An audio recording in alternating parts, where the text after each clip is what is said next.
Well, hey everyone, and welcome back to another episode of Keys to the Shop, where we give you insights, inspiration, and the tools you need to grow as a coffee service professional. My name is Chris DeFurio. I'm your host for the show. Thank you so much for taking the time, as always, to join me on the show. It's really an honor that you would spend your time here.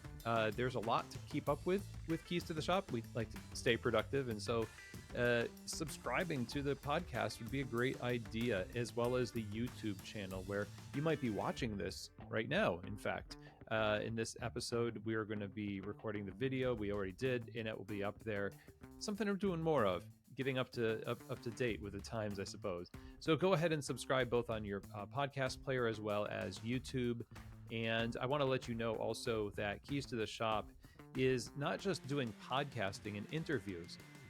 It's also a consulting company and a coaching company. So that means I get to work one-on-one with entrepreneurs who are getting ready to start coffee shops, or people who already have successful coffee shops who want to improve, or people who have issues or challenges in their current businesses, and they want solutions to those things. They want clarity and a path forward. And over the course of the last 5 years or so, we've worked with over 60 businesses to bring them success. And I'd like to see if that's something that would work out for you as well. So go ahead and email chris@keystotheshop.com. That's just CHRIS at keystotheshop.com. I wish I had a cooler spelling for Chris, but it is what it is. So I really hope to talk to you soon, and we'll see how we can help you at Keys to the Shop Consulting. Now, today's episode is brought to you by Ground Control, which has just won Best New Product at the SCA Expo in Chicago. This is an award-winning machine, and it's because it has unlocked the potential of coffee in terms of what you can do with the extraction in a batch brewer. And it's been doing this for years in many coffee bars around the world. If you go to groundcontrol.coffee, you can learn more about this revolutionary piece of equipment. The new brewer they have is even smaller than the Cyclops brewer, the initial brewer, but it has 30% higher output for batch espresso and cold brew. And so this is an all-in-one kind of machine. It's a very beautiful piece in your cafe, but it's also very productive. So if you want something like this in your cafe, check them out again over at groundcontrol.coffee. And today's episode is also brought to you by the lovely folks over at Pacific Foods at the Barista Series that makes the world's favorite plant-based beverages. The performance plant-based beverages at the Barista Series are designed for baristas. They are created with the feedback of baristas before they even reach your shelves. So it stands up to the heat from steaming, provides awesome texture for latte art, and also it creates a balance of flavor in the cup that your customers love. So pacificfoodservice.com, that's where you should go to learn more information, get samples in your cafe, try it for yourself. I think you'll be impressed. And again, if you're looking for the best plant-based beverage for your customers, then I think you really need to try the Barista Series from Pacific. All right, everyone. Well, I am so excited because we have a returning guest on the show, and it's one of the original, I would say, original guests. It was episode 74 of Keys to the Shop. Okay, that was February of 2018, 6 years ago. We had Jonathan Raymond on the show. This is somebody whose book I have recommended more times than I can count in the past years to my consulting clients, because the thoughts, the insights, the tools and frameworks are just invaluable. And Jonathan Raymond has just changed the way we view authority in the cafe. The book was Good Authority. The episode we originally had with Jonathan was the life-changing power of good authority. You could find that linked below. But today we have Jonathan back on the show to talk about emotional leadership versus technical leadership. So a little bit about Jonathan Raymond. He is the author of, like I said, the book Good Authority. Highly recommend. And the company that he founded at the success, as the book was so successful, is the company Refound. You can go to refound.com to learn more about what they do. But the crux of it is that they focus on empowering managers by addressing workplace discord and the main causes of that, which is leadership potential left untapped. And that is the central focus of the book, Good Authority, and the philosophy that Jonathan brings and is applying to thousands of leaders all over the world through the company. He has a legal background and an extensive training in a wide range of personal and psychological and spiritual development traditions. Jonathan has carved a very unique path in the world of leadership management. And the whole goal, again, is to bridge this gap and to bring results driven business and personal employee growth to the market. You can also listen to a new podcast that he started, Good Authority, of course, is the name of the podcast. Some great interviews there. And he has been featured as a keynote in places like the Culture Conference, Small Giants Summit, ELC Annual Summit, and more. In addition to the book and speaking and other huge value adds to the world of business leadership, there's also the Refound Academy, which is a platform designed to transform managers into confident people leaders, and then a soon-to-be released coaching platform that is AI coaching platform called Ren. And you can find more information in the show notes on that. But today we're talking about the difference between technical skills in leadership and emotional skills. And we get down deep into some really hard issues, I suppose you could say, for leaders in areas of vulnerability, authenticity, how to walk out your growth as a business and as a person with other people. And this is such a valuable conversation. Originally, one of the things that I said in my show notes for the first episode was that it's probably one of the most important episodes that we've recorded. And Jonathan just brings it again today.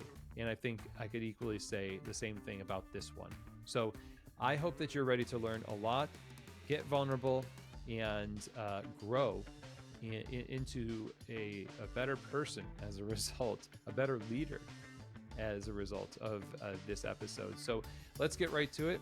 Here now is my conversation with the founder of Refound and the author of Good Authority, Jonathan Raymond.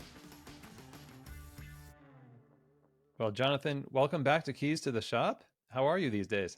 Hey, Chris. It's good to be back. It's been an interesting 6 years since the last time I was here, as you just told me when we were off air. That's right. Yeah, things are well. Kids are good. Family's healthy.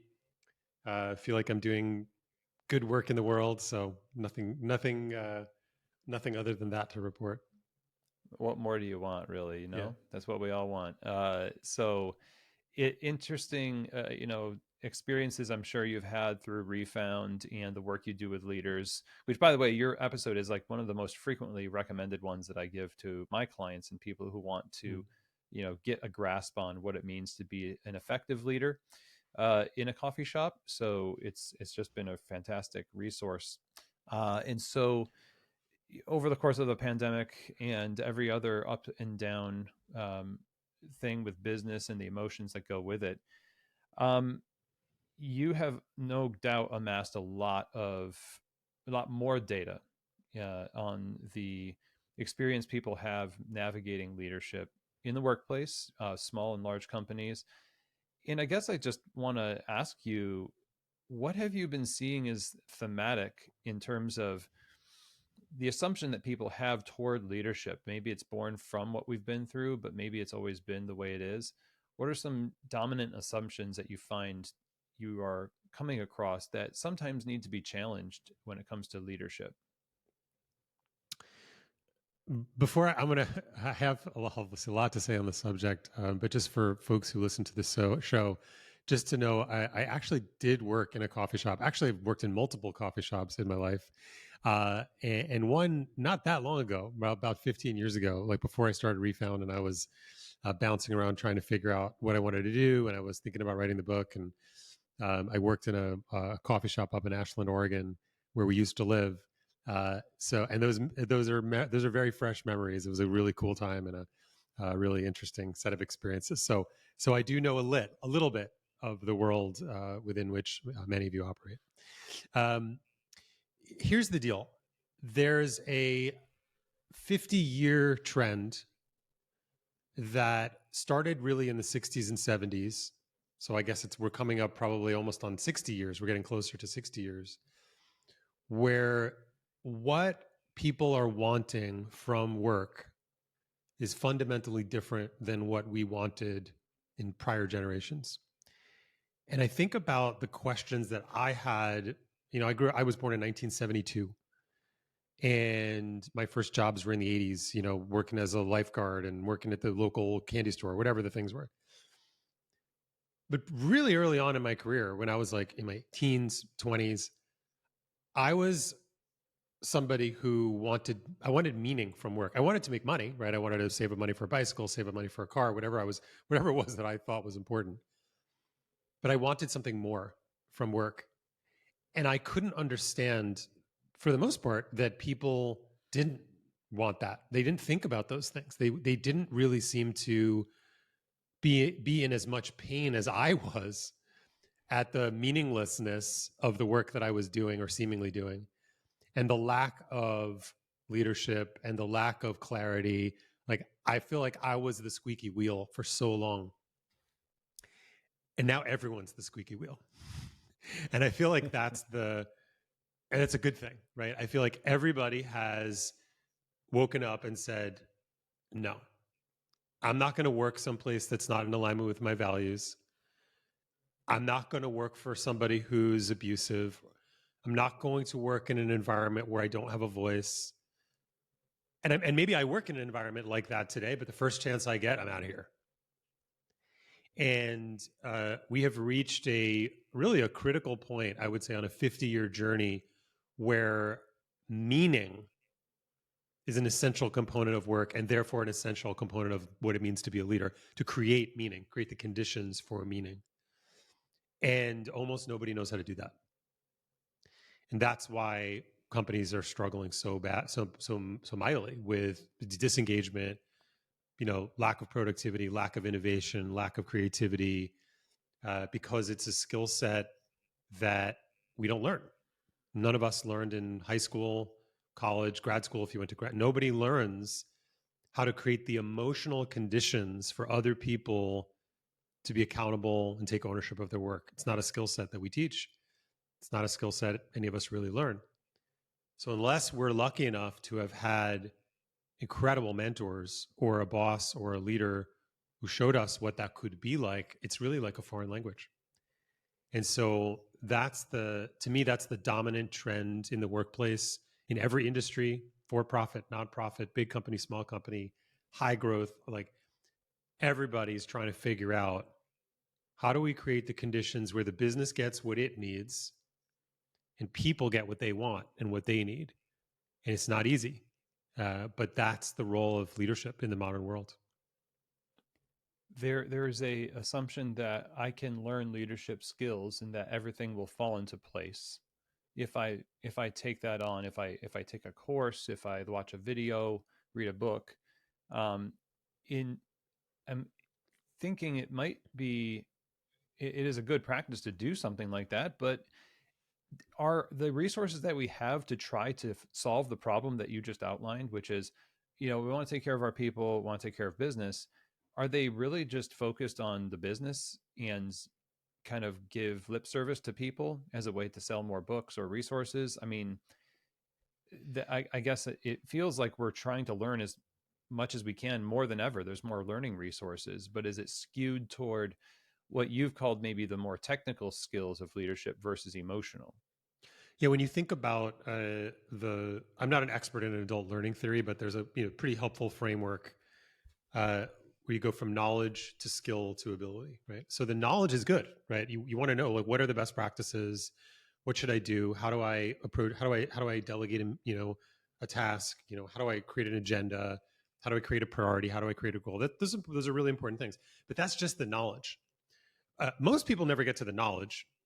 Most of the people who get to the knowledge never go past the knowledge to actually developing the skill, right? It's like, I read about riding a bicycle. I read about how to balance. I read about how to use the brakes. I read about shifting gears. I read about, my VO2 max, but I don't actually challenge myself in moments where I have to do the gritty work of learning the skill and developing the ability. And, our world right now. I mean, we think about where we are in early 2024. Our world is awash with famous leaders who all share the same thing. They don't know how to change. You look at Biden, he doesn't know how to change. You look at Trump, he doesn't know how to change. You look at Elon Musk, he doesn't know how to change. And so they keep doing this, whether you love those people or hate those people or feel mixed about them, right? I have good and bad things to say about all three of them, but they don't know how to change, right? They're stuck in their ways. And if there's one thing that people want to have in a leader is they want a leader who's adaptable, right? If I want a leader who has core values, who believes in something that I believe in, but who knows how to adapt, who knows how to change. And we get ourselves into so much trouble as leaders. We just get set in our ways. The more the pressure builds, the more we tend to get set in our ways. The more power we get, the more we tend to get set in our ways. The more money we make, the more we tend to get set in our ways. The older we get, we tend to get more set in our ways. And you have to work against that. And the knowledge isn't enough. You have to bump up against life. You have to try different things. You have to risk vulnerability and realize that vulnerability doesn't make you weaker. Vulnerability makes you stronger. Unless you're a narcissist or a sociopath, and then you don't have to do any of those things, and maybe you'll get away with it. But I don't think any of your listeners fall into any of those categories. Let's hope not. Yeah. A little bit of let's dig into this a little bit. Is authenticity is often touted as one of the primary virtues of good branding and leadership, I suppose. Like I'm an authentic person. Can that sometimes be an excuse not to change because this is who I am and I'm just being authentic, so I don't have to be flexible? Oh, it's my favorite. Yeah, it's my favorite. I can feel like my mouth watering when someone says like, well, this is just who I am, right? And I go, okay. How's that going for you? Right. Like, and maybe like, can we accept this is who you've been up to today? Is this who you want to be for 10 more years, for 20 more years, for 40 more? Is this, if I asked all the people in your life and they said, this is who Chris is, and he's going to stay this way, is that a good plan for Chris? I'm guessing not, right? Not for Jonathan. I'm guessing they would say, we love Chris, we love Jonathan, but he should probably work on this. He'd be more loving if he did this. He'd be more empathic if he did this. He'd be a better leader if he did that. Like, it's not, so authenticity is not a static thing. We are not static beings. So anyone who says, well, this is just who I am, you have just revealed to us that it's not you it's a fake you who's talking. Because the real you would never say anything like that. The authentic version of yourself would never describe oneself as a static, unchangeable entity. You wouldn't do it because that's not reality. So when you hear somebody say, well, that's just who I am, or you hear yourself say it, this is just who I am, just know that's a part of you. It's a voice in you. It's trying to keep you safe. It's trying to protect you. It doesn't want you to get hurt. That's fine. But that's not the real you. That's not your authentic self. Do you find that with leaders who employ either a static view or a flexible view of themselves, impose that upon others that they lead? 100%. I work with so many CEOs, whether it's in large company context or small businesses, it could be a startup. And it's amazing to me. I work with so many brilliant people and I see this, but it's the same pattern really in all of them, where when you're in a position of leadership, and I wrote about this in Good Authority, it happened to me. It happens to me. Your vantage point shrinks. And you start to focus on the numbers, on the tactics, on the operational elements, on the systems. And whether you want to or not, you start operating from a fixed mindset. You start operating from a scarcity mindset. And you are only looking for validation of a certain kind. You're looking for linear-based structural-based, market-based validation. And that can get you incremental change. Those are good, A/B testing, all the things you want to try, market testing, operational efficiencies, continuous improvement. That can get you incremental change. It's a good way to get incremental change, but it will never get you exponential change. And every leader that I talk with, what they want is exponential change, especially these days, right? With all the disruption in the world. Incremental change is not enough. So when you approach problems from an incremental change mindset, you miss out on the most important element of leadership and the most important element of being a human, which is authenticity. Right? I was listening to a clip from a podcast this morning, and I'm forgetting her name. She's a TV producer. She has a hit show called, I think it's called Slip. It's a comedy. And she was being interviewed, and she said, the challenge in Hollywood is they make all the decisions based on metrics and market segmentation and how is this going to play with this mass audience. But all the content that does really well is very specific and very targeted and is created by someone who's like creating it for themselves, is creating something that is passionately part of their expression. And then like she used A24 as one of the studios that's putting out some of the best content, right? And that's not how they operate, right? They find great creative content. And then guess what? The mass comes to them because they're putting out things that are original. They're putting out things that are different, that were not developed through an incremental, mass market, sort of percentages and numbers machine. And the same holds true for all of us as leaders, right? When we show up to a meeting, when we show up to a staff meeting, when we show up and, we open the shop in the morning, when we close it down in the afternoon or whenever that is, when we think about the products that we sell, when we think about the types of people that we hire, do we orient in those moments towards what we know? Safer, easier, potentially more predictable? Or do we orient towards experimentation and risk-taking? Like reasonable risk-taking, right? Not betting the shop, but reasonable risk-taking. Oh, you know what? This is a voice we don't have here. Oh, this is a way of thinking that we haven't had here before. That might be interesting.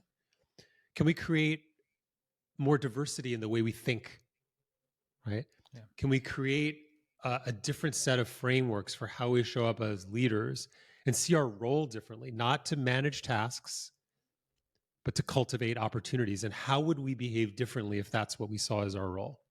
That's really the task of being a leader. You have this mindset already in place that would allow you to take that risk, which is this is something that we are going to pursue, versus the best practices. Nothing wrong with best practices, I suppose, but guilty on a podcast talking about things that will help you, but the tried and true, maybe it's the golden handcuffs thing, where it has worked in the past, it'll work in the future. Crossing between the safe and the risky, which is kind of what vulnerability is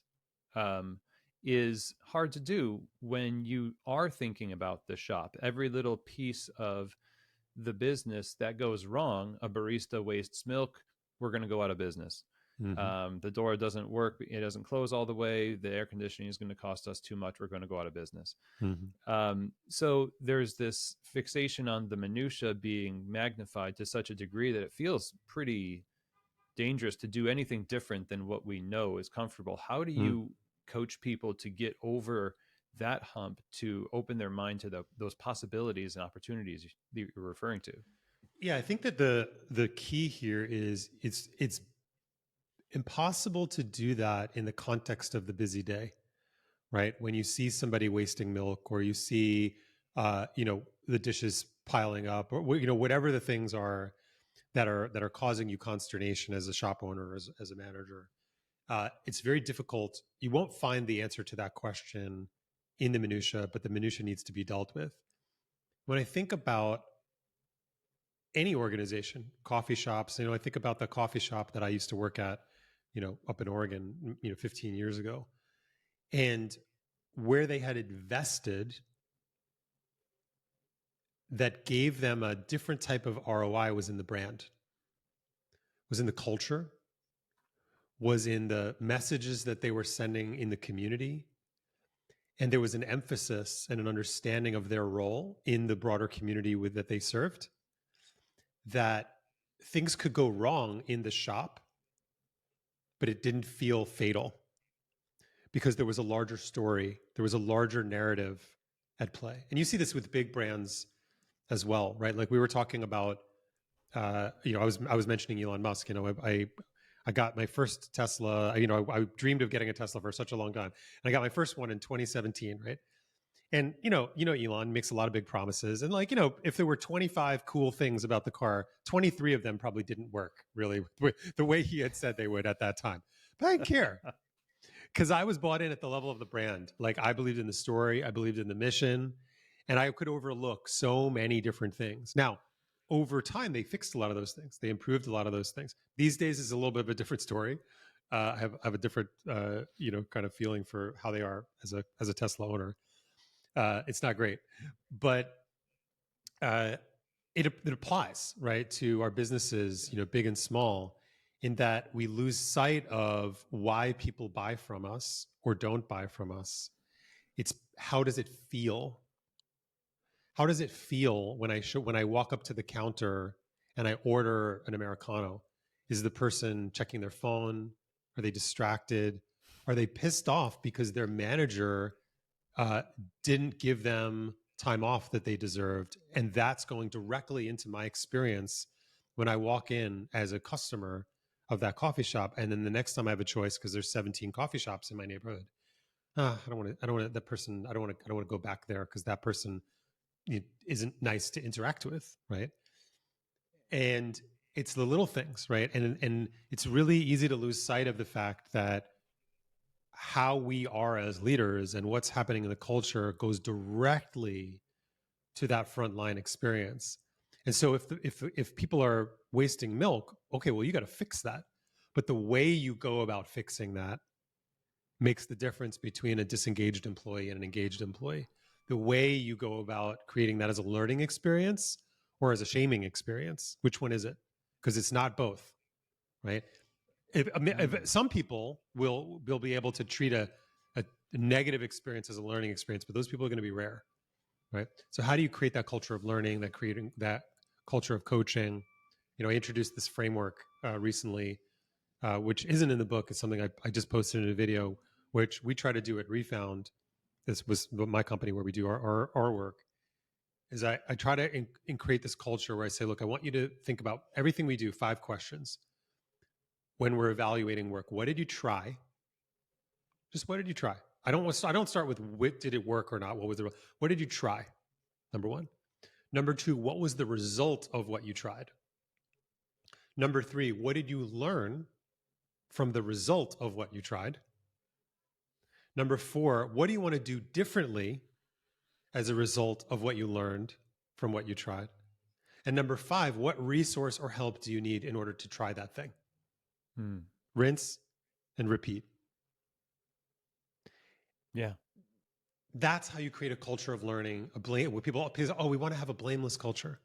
We want to have a culture of learning. We want to have a culture with growth mindset, right? Like, well, how are you actually going to do that? Well, you're going to do that by leaders demonstrating that they're actually interested in learning. Versus what happens most of the time is leaders say, we want to have a blameless culture. And the moment somebody shares an idea that isn't perfect, it gets machine gunned down. And it never, good luck. You think I'm going to raise my hand again? No, not going to do that. Right. So, as we said before, this is an art. It's an art form. Leadership is an art form. It's not a technical best practice. You will never get there through a culmination of best practices. And as you said, best practices are great. I love learning about best practices. It's awesome. But you have to learn, you take them and you say, well, how does this apply to me in my situation? How am I going to apply this best practice? Does that best practice apply for me? Or was that a best practice for that person in that situation and it doesn't apply to me? It comes down to critical thinking, right? And not, copy paste. There's no copy paste way to do this. And therein lies the difficulty in that we have the ability to see the results of technical work get accomplished, whether it's successful or not. We will adjust the workflow, the data points, and all this other stuff. And we can train ourselves to do that. But if we're going to apply, for instance, the framework that you just shared would bring up a lot of um, opportunity, like you mentioned, to machine gun down an idea out of fear, and it's imperfect. The way that we're applying what would be a otherwise great framework to help us in our emotional leadership. But it feels like it has to be something that we've already determined is worth doing imperfectly over time to develop it for ourselves, which I love that that's what you mentioned, because we do put up on a pedestal the other companies that inspire us, but it feels like there's a point at which there's diminishing returns because that's not you. Right. And you have a unique situation. Yeah.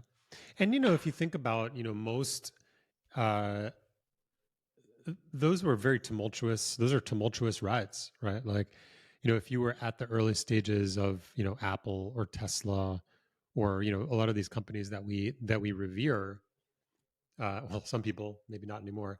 Um, those are tumultuous rides, and they're very different. And those are, you know, one in a million companies, right? That's not, those lessons don't always apply to a small business.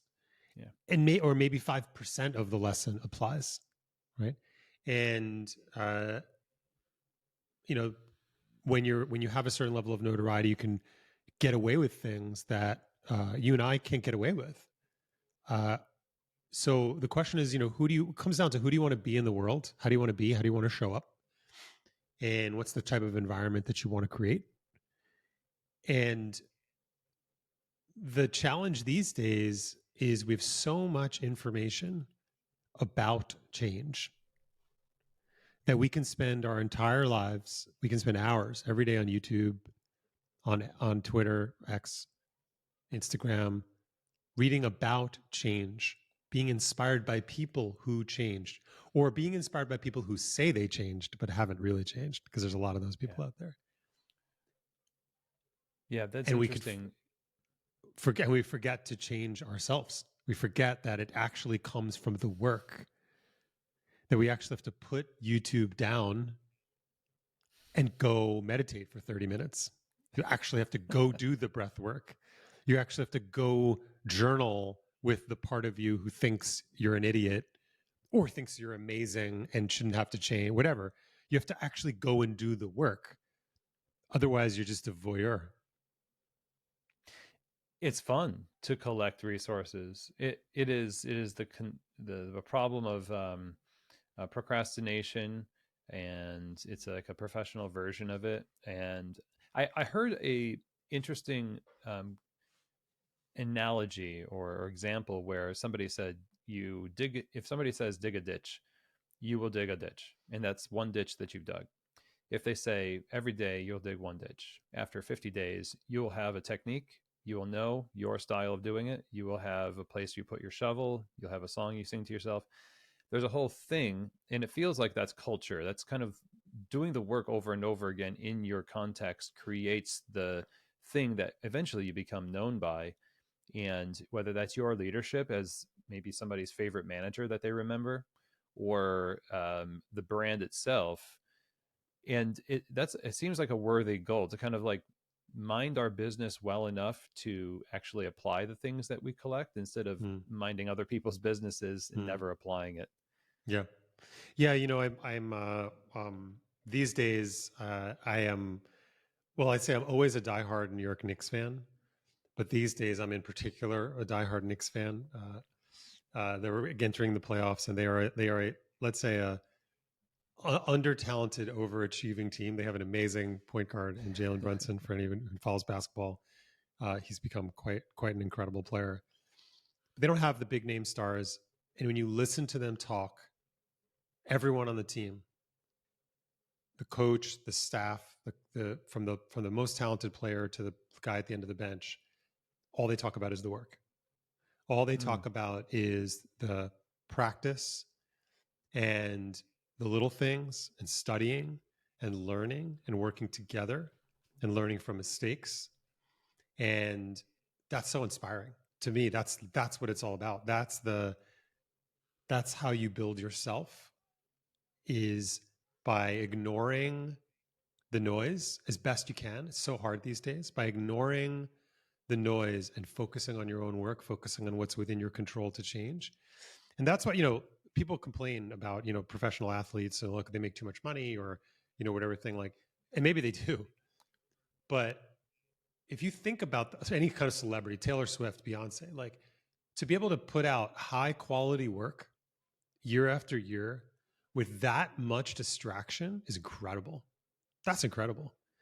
To not lose sight of the craft itself and to keep working on the craft.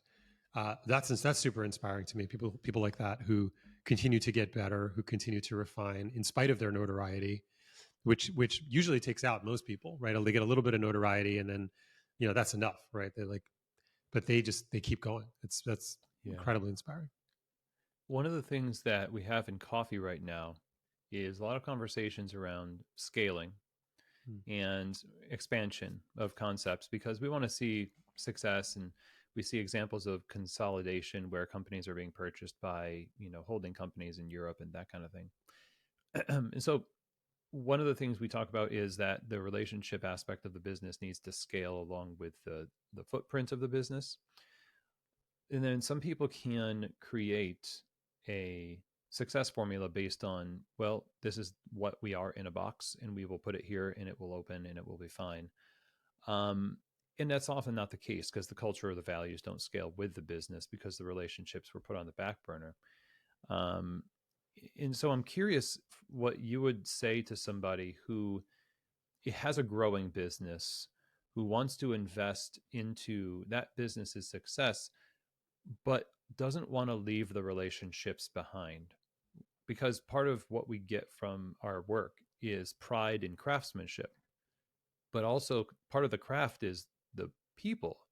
If the barista is making a cappuccino, then I suppose that that version of being a barista for a manager would be the culture, or how my baristas feel about working in the cafe. So to keep these things all in mind seems pretty daunting. But how would you advise somebody who is growing to increase that level of skill to create that culture where people are cared for well, and your skill is an emotional being with other emotional beings is continuing to go up commensurate with your technical skills?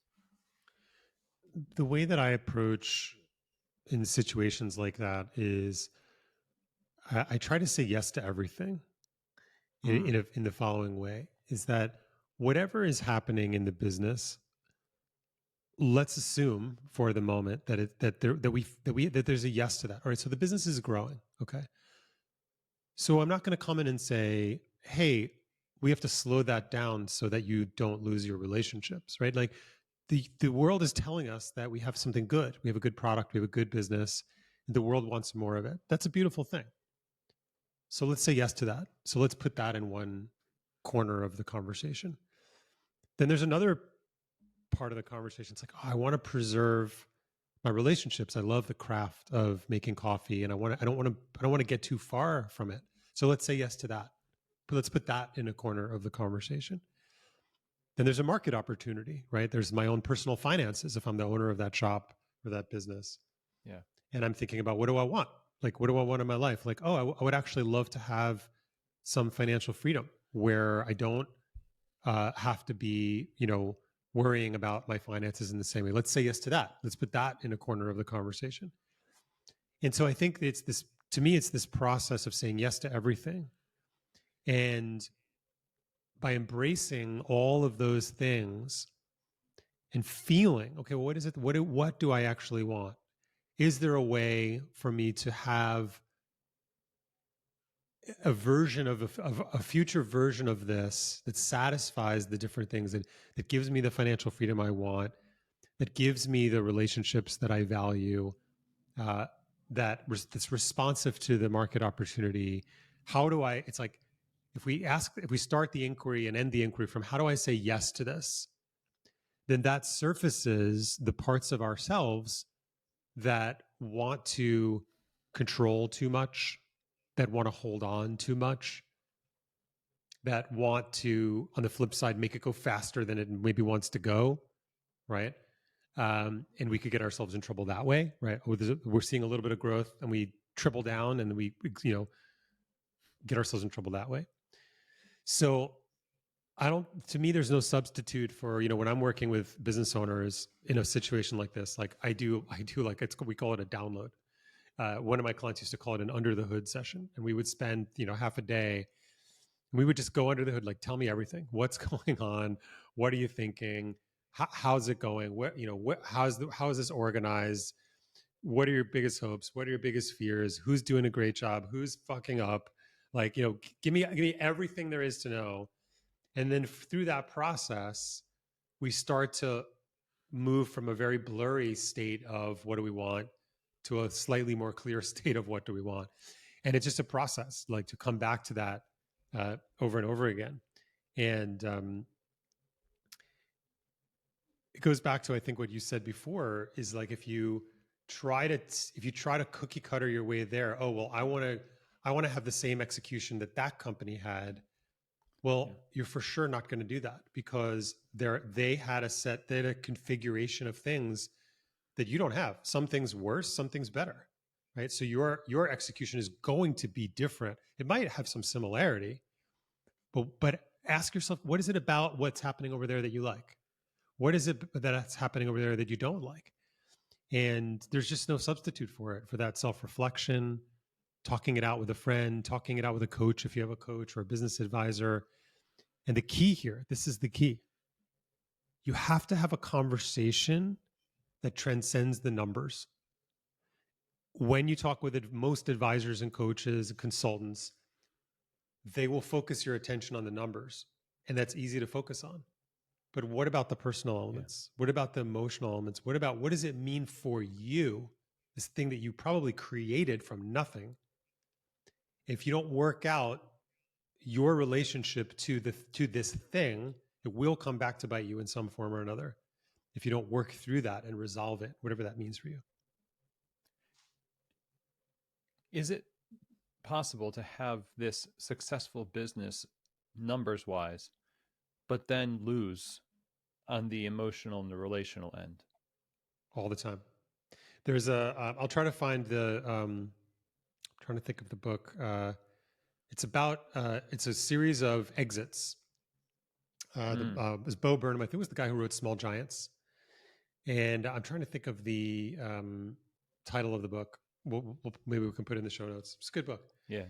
And it basically takes you through 10 or 12 businesses, mostly small businesses, small, mid-size, and the story of their exit. And you hear several stories of founders who had very successful financial exits and it ruined them personally, right? Because they gave up the thing that was most important to them. And they made money doing it. They may have even gotten wealthy doing it. But they regretted it because they didn't know what they were going to do next. They hadn't done the groundwork for what were they going to do with their lives. And there's a real emptiness and a real loss that resulted in a lot of regret. And so I've worked with so many leaders over the years and it's just, we do the same thing as managers, right? It's the grass is always greener. Like we think once we achieve that exit and once we cash that check, everything's going to be fine. And I remember Phil Jackson, who used to be the coach of the Lakers, coach of Michael Jordan's Bulls back in the day. He wrote a great book. And I don't know if it was the first chapter, but it was the first part of a chapter. And he was after they just won the championship, their third championship. He already won championships with the Bulls.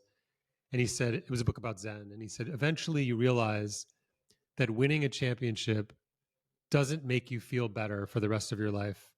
It doesn't make you feel better in a month. It doesn't even make you feel better the next day. And if you think about that, right, like this thing that people spend their lives trying to accomplish, and it doesn't change the internal emotional landscape. Like if winning the NBA championship, or, like if that's not going to do it, selling your company for $5 million ain't going to do it either. Right. It's not going to change the internal emotional landscape. That's got nothing to do with the external executions of your life. It just has nothing to do with it. It's easy to think it does. Yeah. It doesn't. It's a different domain of consciousness. If you take that example, and that's a fascinating book, I'm gonna have to look that up. We will put it in the show notes. I wonder if that's also true when it comes to things, and this is a rabbit hole that we don't need to go down, but I just got back from the Specialty Coffee Association Global Expo in Chicago. One of the debates had on stage briefly was about venture capital and the large cash infusions and private equity, et cetera, into coffee shops that just use it to just like blow up the spot, and I wonder if the same thing is somewhat true in a preemptive way when it comes to things that are trending upward, where capital can be given to it to enhance their chances of success, but can it, in the same breath, rob somebody of that very same kind of fulfillment that those exit interviews or those examples said they were missing? One of the, we're in the middle of a transition at Refound, and we just launched an AI platform that we've spent a lot of money on and a lot of time and a lot of heartache to try to get our coaching and our advice in the form of an AI platform. And it's really cool. Folks can try it for free starting next week. But I made a decision probably 8 months ago. We were thinking about raising capital, talk to some VCs, talk to some third parties, talk to some different, investment groups. And ultimately what it came down to is, and when we've never done that before, Refound has always been bootstrapped. I started the company. I'm the sole owner of it, although my employees have options. But I got the same advice from 3 people, super smart people, and they said, don't do it. don't, just don't. These are people who've gone down this road, and they said, the moment you take that money, whether it's private equity, venture capital, you work for somebody else. And you're on their timeline, and you will make changes to your business that are not the changes that you want to make. And because they're running a certain playbook, and they have there's a certain theater piece that they're needing you to create to sell that investment to the next set of investors, and it stops being your own. And I mean, the internet is replete with stories of founders who lost themselves and will tell you, I wish the worst thing that ever happened was raising capital. Now, sometimes you need to. Sometimes it works. Sometimes it's, but people should be much more wary of it than they are, especially in the early stages when you're trying to figure out what you have and who you are and what is the identity. That you really need time for that. You got to kind of work that out. And one of my clients who's one of my inspiring stories with what we're trying to do is they were a consulting and a services company for 17 years before they developed a digital product. It's a long time, right? Yeah. We're 8 years in at Refound, and we're about to launch our first digital product. And for sure, it won't be a runaway success on the first day, right? It will take us years. But just to have that patience to say like, oh, okay, it took us a decade to get here, and maybe it'll take us another decade to get to the next one. That's okay. Then you can just relax and spend time with your family, enjoy your life, do fun things, get out in nature, and not take it so seriously. There's also a component of this that feels like the lessons that you learn in anonymity and also the freedom of the imperfect are the ones that make you more valuable down the line. So the efficiency and the relatively, I can buy anything or it already comes to me. The answer is immediately there. It feels like something is just become unmoored, like there's it's not really rooted. And I'm not sure if that's an illusion or if that really is like the soul stuff of the business that we need to really value more than efficiency. Hmm. Yeah, I think it is. I mean, that's been my experience, is that um, the best businesses are run by people who've been through heartache and Mm, who've come out the other side. You know, I keep using this phrase that I heard recently. It was not really a phrase; it was a story. Somebody talked about having hit rock bottom in their life, and they said it was one of those moments where somebody says something, they don't realize how profound what they say is. And they said, I yeah. hit rock bottom, and it was from there that I built a really strong foundation. I was like, right. Well, that Wow. makes perfect sense, right? What better place to build a foundation than from rock bottom? And so I just love that. That's like my favorite thing right now. That was great. But I'm gonna put that on a poster in my office or something. So the last question I have here, kind of to bring this home to some practical, really next steps for, let's say, the coffee shop owner who knows they have something special. The community loves what they do. Their baristas are having a pretty good time, and some part of them is a little scared of their success, Mm, and maybe if they're honest, a little scared of who they're going to be in the midst of the workload that's probably going to increase. mm, And you know, how can they take a couple of steps or a few steps here practically to become the person that can lead emotionally with mm. skill themselves and other people through that growth? I'm gonna say something that you people are not gonna like. Well, I don't know. Maybe people like it. The way to get to yes is by honoring the no. So Mm, what that means in practical terms is to do some work to honor, and I mean honor, the part of you that doesn't want to be successful, the part of you that's scared of the spotlight, the part of you that doesn't believe that you deserve it, right? And to really honor that voice, talk with that voice, journal with that voice, talk to somebody, whether that's somebody like Chris, myself, whoever, someone in your life who you trust. Give that voice oxygen. Let it be who it needs to be. Let it say what it needs to say. Let it feel what it needs to feel. And it is through that process and through that process only that you will emerge a bigger version of yourself, not because you figured it out through some magical process, but because you became a more authentic version of yourself. And that journey of honoring the voice of no, if you don't do that, that voice of no will always be there as a drag on your success, your professional success and your professional and personal success. It will always be there as a counterweight to whatever you're trying to do. And it's so difficult because it doesn't make sense to our rational mind. We think that the forward moving productivity actions that we take are more impactful than the internal psychological emotional work, and they're not. But you can't prove it, right? It's a different order of reality to go inside and actually work on yourself, that like honoring the voice of no. Like, let's say it this way: what if doing what I'm just suggesting, doing some work on the voice of no, the voice who doesn't want to be successful, has a 10 times higher ROI than spending the next 15 hours revising your business plan? That's my right. challenge to you. Mm, that's a huge challenge. That's our It is. comfort zone, is that technical stuff.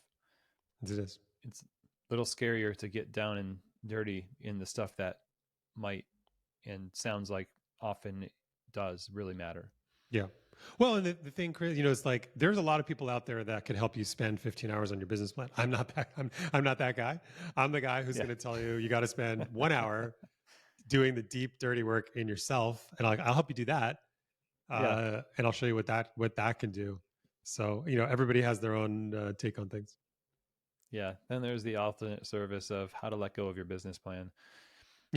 In the Jonathan, it's great to have you back on the show. I really appreciate the thoughtfulness and intentionality you bring to people and to these conversations. And where can we learn more about Refound and the work you do and this really interesting coaching AI product you have coming out? You bet. 3 places. So my private newsletter is at jonathanraymond.com. That's a news site. So you can sign up for my newsletter. We don't sell anything there. It's just weekly blog and videos, YouTube shorts, things like that, and podcast episodes. So that's jonathanraymond.com. And then refound.com is my business, REF, like Frank, OUND.com. And you can try, you'll see a button there on the homepage to get started with Ren for free. We have a free trial running on our AI coaching app. So if you're a manager or leader of any kind, I think you'll find it really neat. A way to get some pretty badass coaching for a very, very few number of dollars every month. Excellent. Again, thank you so much, Jonathan. Thanks, Chris. All right, everybody. I hope that you really enjoyed that conversation. And as I said, it is something that completely challenges us to look deep into ourselves and figure out what kind of a mindset we're going to have as leaders leading other people, and what the most valuable parts of ourselves are that we don't want to sacrifice for the sake of efficiency and unmitigated growth, etc. There's a lot of frameworks that Jonathan shared here in this episode that I think are great for us to actually apply, which is key. And I think that was repeated a couple of times, which is there are a lot of things we can learn in our mind, but we don't apply in life. And if we're going to do so, we have to be prepared for it to be a little messy, maybe a little uncomfortable, but eventually it yields this return, this harvest of wisdom and depth that you just can't buy. You can't download, you have to live it. And Jonathan and the folks over at Refound are doing this. They're helping people live this reality and seeing great results. So look to the show notes for this AI platform, this coaching platform, Ren. Of course, you will also find links to read the book and more information about Refound at refound.com. And a huge thank you to Jonathan again for being on the show. We really appreciate you and the wisdom and the transformative insights that you have for us. So if you have any questions or comments for me, you can always email chris@keystotheshop.com. It's easy enough. And that means if you're interested in any kind of coffee shop consultation, or you just want to chat, you want to let me know how things are going with your listening experience with Keys to the Shop, always open to talk to you about that. And take advantage of that. So thank you very much, everybody. And as always, I hope that this episode has truly given you keys to the shop.